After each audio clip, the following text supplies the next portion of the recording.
Night.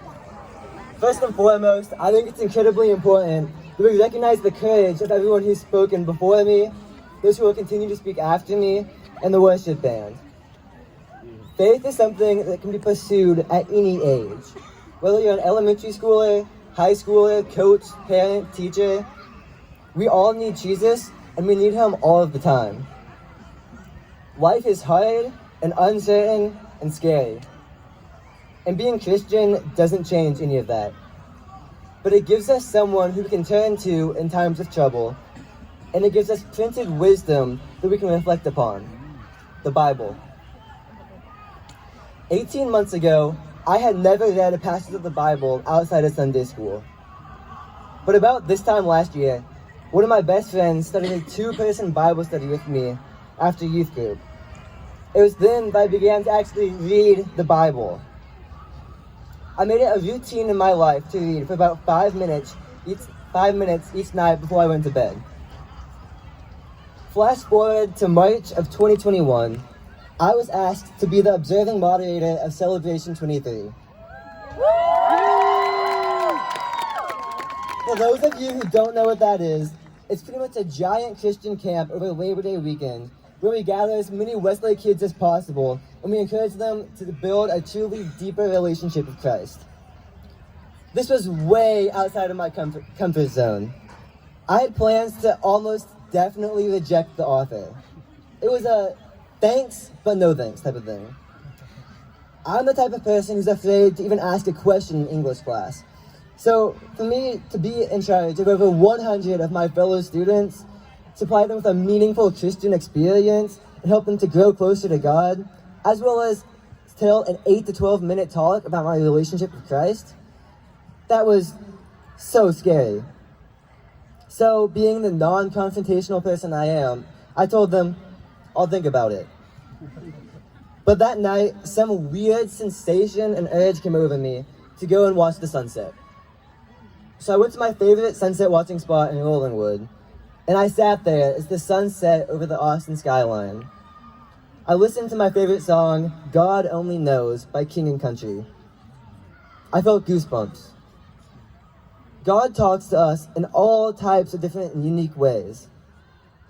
But that night, it was goosebumps. It wasn't the type of, oh, I'm cold goosebumps, but it was an indescribable feeling of immense joy and peace and courage and comfort. I felt that God was calling me to accept the position of celebration moderator, and so I did. Up until that point, I'd had a relationship with God's Word by reading the Bible almost nightly, but I don't think I ever really knew God. Nor did I have a real living relationship with Him until that night.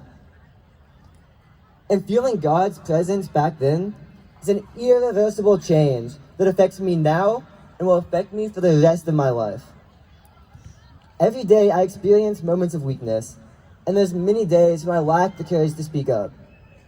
But because of God's steadfast love and presence, I can find comfort in the fact that the hard times will pass and that I will soon again feel the joy of God. Ever since that night, there's been a recurring verse popping up in my life. It's John 10:10, and it reads, "The thief comes only to steal and kill and destroy. I came that they may have life and have it abundantly." To break that down, who's my thief? My thief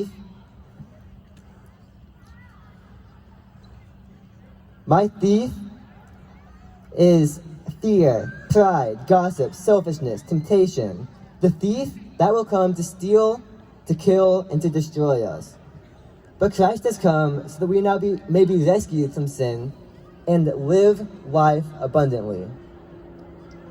Living abundantly doesn't mean life will always be sugar plums with cherries on top, but it means that we will live a full and fulfilling life. In March, God opened up my heart when I was watching the sunset, and He called me to live abundantly by accepting the position of moderator. I felt God's presence and His comfort, and I knew that He'd be with me throughout the entire journey. And remarkably, I saw him show up so many times. I keep on seeing him show up so many times in my life. I've gotten his goosebumps so many times. As Christians, we're called to live abundantly and do hard things. We're called to step outside of our comfort zones. We're called to love the unlovable. We're called to pursue Christ in all that we do, because Christ will be there in all that we do. In our moments of weakness, he will be present. In our moments of strength, he will be present. In the lives we live today, there is only one constant: God. All earthly things will come and go, but God will stay the same. Thank you.